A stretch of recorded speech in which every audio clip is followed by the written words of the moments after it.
Welcome to Healing Beyond the Symptoms. Today we're talking with Dr. Scott Hahn about a client story. This is part 4 of a 4-part series. And we're talking about different client stories, how they started care, where they were at, and ultimately how they changed through their lives through repatterning their nervous system. Welcome to Healing Beyond the Symptoms, the podcast that helps people discover the root causes of their health struggles and take back control with science, strategy, and self-awareness. I'm Dr. Leah Hahn, a chiropractor and functional wellness doctor who believes that true healing starts beneath the surface. So let's dive in. So today's story is about Kelly.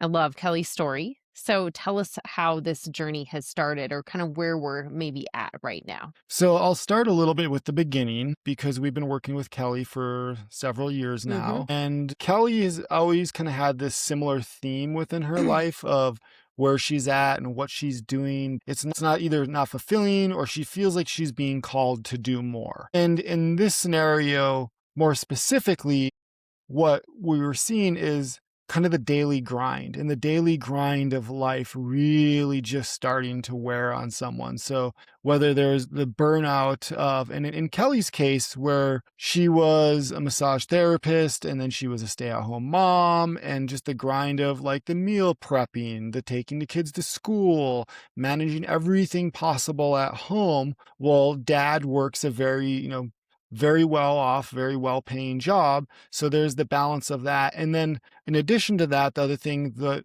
relative to this story is some of the disconnect that can start to happen to families in these scenarios where, because they're both kind of working in a similar direction, but they're not really managing each other. Managing is not the right word, but they're not Maybe thriving. connecting. They're not connecting. They're doing what society has taught them, that this is what our needs are. This is who we need to be to fit into society. This is what we need to do to be successful. This is how society has defined success, which is I stay at home, I take care of the kids, I meal prep, I do all the laundry, I do all the cooking, I do all the cleaning. And then, you have dad who is, doing the job, and basically the money's being made that way. So it's kind of your older style, if you want to think about the working husband, the stay-at-home mom, but looking at the aspect of fulfillment within life and connection between the couple, and remembering and waking basically Kelly up to help. And she started to realize the life that we've built for us, that society has taught us that we should have, isn't the life that I want, isn't the life for me, and this isn't how I feel connected or grounded or supported, and this is no longer what I want. But still wanting to maintain the family structure where there was still lots of love between the two of them, but that as the love started to dim, because where you place your attention to grows. There's kind of this old teaching that talks about how there's two wolves. There's one that's really kind, really sweet, and then there's this other just really nasty one. It'll pick a fight, it'll bite, it'll chase down anything, it'll kill anything. And the question that gets asked is, which one survives? And the answer is whichever one you feed. So in this scenario with Kelly is like, wherever you're putting your attention, wherever you're feeding, that connection, whatever you're putting that energy into is what thrives. And she was recognizing like the values that she has isn't where her energy was necessarily going. They had a good family structure you look at it from the outside, everything looked perfect. But you look at it from the inside out, which is I think what most people can connect with is, yeah, we might look good on paper, we might look good on Facebook, we might look good on Instagram, but really we're all suffering on the inside. And those are the things that people aren't talking about, because the passion's burning out. The light is starting to dim, and that's not what she wanted. And because she still felt connected, it's one of those where it's like they know they're soulmates, they know they're meant to be together, they bring each other a lot of joy. But how does she really connect in with that? And so I guess kind of bringing it full circle, because that's what she brought into our office. Like, how does that represent within someone's spine? Like, what were we seeing within her system was kind of manifested in two different patterns. I should say actually three, and it's kind of a combination of all of these. But we talked previously about kind of like the thoracic apex pattern, which is kind of pelvis and heart and connection there. And in her case, it was she was doing a lot of thinking about the future. What do I want my future thinking about? And is who I am, what am I representing? And what is that? Is that good enough?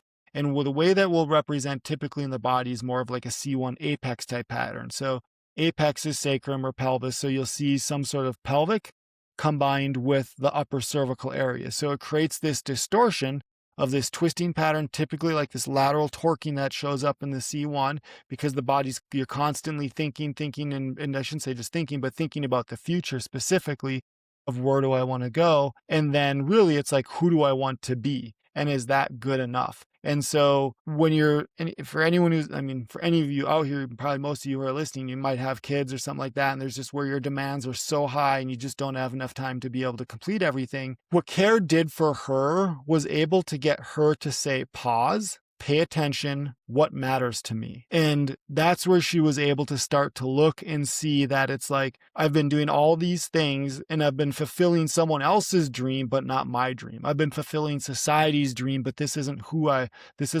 am. This isn't what I represent. This isn't really what I want my family to be.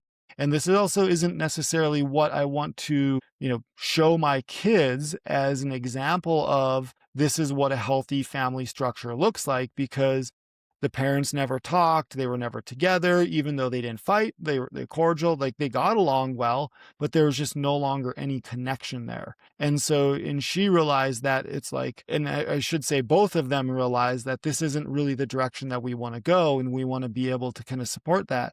So helping her through the care of being able to let her nervous system pause long enough through the care to release the stress patterns, to release all of the like, here's what I need to be doing, here's what society taught me that I should be doing, to basically take that pause and have that internal inspection, or like basically looking back and looking at her life to say like, this isn't where I wanted to get to. This is what I thought I wanted because this is what society taught me, and it looks good on the outside because that's what your Facebook and all those things are teaching us, or I should say are trying to present to us. But the reality is she knew that that wasn't right in her heart, and it was one where it's like, I wanted more, I wanted this connection, and I care more about the family and the other individual than I do about all these things that society has really taught me.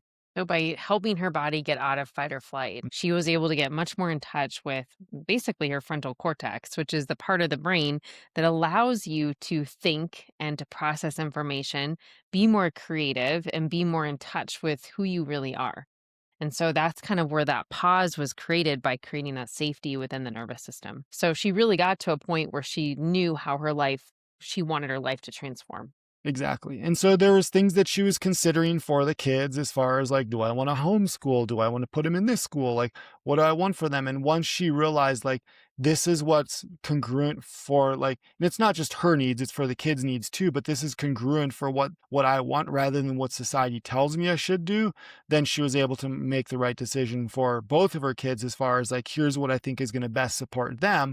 Mhm. And also in a place where it's from a growth perspective versus fear perspective. Are they going to be good enough if they're not in this traditional situation, even though this other situation is actually what's better and they really need, and releasing that fear Mhm. for them, but also being able to connect into who she is and what she needs so she can best support herself as well. Nice. And her husband actually now have planned a vacation just for them with no kids involved. So therefore they can reconnect back into who they are and Mhm. what they represent, what they want to create for themselves together as a couple versus putting everyone else's needs first. Nice. So a huge transition in her life. And I think that we see that so commonly when people come into the office, there's this incongruency between who they are and the life that they're living. And that creates pain. It's one of the main causes of pain. And so, how that's showing up in the body, our job is to figure out how it's presenting in the physical structures of the body and then how that's affecting them on emotional level and that kind of frequency and tone and help unwind that tension so that they can create this neurological safety within their body. They can become more in touch with their feelings and gradually make those steps to become closer to who they really are and what life they are meant to live versus instead of like making it just look good on paper. The other part I want to talk about in Kelly's story is that we've talked about other clients' stories where maybe they're using alcohol or food in order to kind of self soothe or to kind of create this false safety within the body to kind of check out. But in Kelly's situation, she was such a consumer of information. So she would listen to books and podcasts and just take in information constantly, but then she never really did anything with it. So she was almost using those forms of information or just constantly listening to things as a way to check out, as a way to not feel. And so, how did that present in her body? So what I saw with her as well in the process of this is kind of the first part that will show up as, because we talked about the many different phases and the Mhm. frequency patterns, is like a C2 apex pattern where you're thinking, thinking, thinking, thinking. It's the proverbial, if you see the picture with the guy with his, hand on his chin, bent over, Mhm. thinking, that's that specific posture. And how that represents on the table is you'll see an upper cervical, or not upper cervical, C2 or C3 typically shifted laterally, and then you'll see the pelvis kind of like on the opposite side pulled out to the opposite direction. So you'll Mhm. see, sometimes you'll actually can see like even legs, but it's common that you'll see a short leg in this one, and you'll see a cervical pattern that will show up, and then the pelvis pattern will show up, and then the Mhm. cervical pattern will show up, and then the pelvic pattern will show up. And you can feel the frequency in those two areas is What identical. and what's the emotional tone that then goes with that? Because I see that in a very specific way. How do you see that? I typically see it as this, it's almost like a car. The best way to describe it is like where your foot's on the gas, it's in neutral and it's revving, but it's not going anywhere. So it's like there's high RPMs, Okay. but it's not in gear. And so that's where it's like the engine, like the brain is thinking, thinking, thinking, thinking, thinking, but it doesn't have anywhere to put that energy into There's direction like into no it. action. No action. So, how I typically see the emotional tone of that pattern is like resignation. It's like, this is just the way things are. Like, I can take in all this information, but nothing changes for me. I'm not actually doing anything with it. I'm not taking action with it. I'm not making any life changes. I'm just listening to it. And I'm thinking about all these things that I would like to change. But again, I'm not doing anything. And in order for someone to get enough energy to actually make healthy changes in their lives, they need energy. They need, if we can clear out enough tension within the nervous system, it can increase that level of energy so they actually can kind of move forward with positive changes. And once that starts, it's so exciting to see how things actually start to progress because all it can take is like an instant of making like enough energy in the system to be like, okay, this is it. I'm making this choice, or I'm making this shift, or I'm redefining my family, or whatever it may be. So that really reminds me of one of the studies that they did back in the day where they looked at the functional MRI unit and they looked at the brain, and they just had the person move their ankle, and you saw how much of the brain lit up, which was this huge part of the brain. And you could see the motor cortexes light up more for the part that was coordinated for the ankle. And then they worked on them So they did a network they did a adjustment. network adjustment and network session. And it was, I think it was 18 minutes was between the pre and the post reading in the functional MRI unit is what they used, which in the functional MRI unit is what is basically is able to detect brain functionality, like what part of the brain is lit up, how lit up is it. And in that 18 minutes, there was over 3,000% change from pre to post of improvement in the neural functionality, improvement in energy capacity, or I should say energy efficiency, because where the whole brain was completely lit up, now it was just the two motor cortexes. So what that the researchers actually stopped to look at the machine to see like, is the machine working right? Because it was such a massive change. And for a drug to be groundbreaking, it's a 6% change in that time frame, and there was a 3,000% change. So imagine being able to change your neural efficiency, because if that energy that was going to just random stuff Mhm. all of a sudden now can get directed into specific areas, you're going to have a lot more energy throughout the day because your brain is the primary consumer of energy. And if your brain isn't just wasting energy on all these different pieces and it improves the energy efficiency, that will improve that alone. There's all these other ways that it's going to help too, but that alone will give you the energy to say, hey, now I can take action. Now my brain isn't thinking about 10,000 things at the same time. Now I can think about, here's what I want to do. Here's what I want to do, like to take action with. Oh, I heard this. Now I have the energy to say, let me take this from thought into action to make change. So she can have and that's what she started doing. So therefore her family could be healthier. So that when we talk about reorganization of the nervous system, has a lot to do with how the brain is processing information and then repatterning the information that's getting to the rest of the body. And so when we talk about how there's so much like brain fog clearing or sleeping better or functioning better, healing better, so much again like has to do with how the brain is able to process. So much exciting information, I think, with her story in terms of how she was able to make those life changes, how her patterning shift, how did she became more in touch with what was happening within her body and her life. So I love that. So we've talked about Kelly's story and we've really wrapped up a 4-part series talking about different client stories that were dealing with overwhelm and stress and chronic stress, maybe even overcoming some big life habits, big changes. So it's been really great to be able to interview Dr. Scott and talk about some of the science behind that, some of the patterning behind that, and really how network can help transform people's lives when they really commit to the process of healing and helping their nervous system function at a whole new level. Thank you so much for joining us with Healing Beyond the Symptoms. Make sure that you leave us a review and that you're following the show. We want to help and reach so many more people with this information. Thanks again for joining me today on Healing Beyond the Symptoms. If you've been curious about network spinal, or if you've tried everything else and still feel stuck, I want you to know this. Your body is not broken.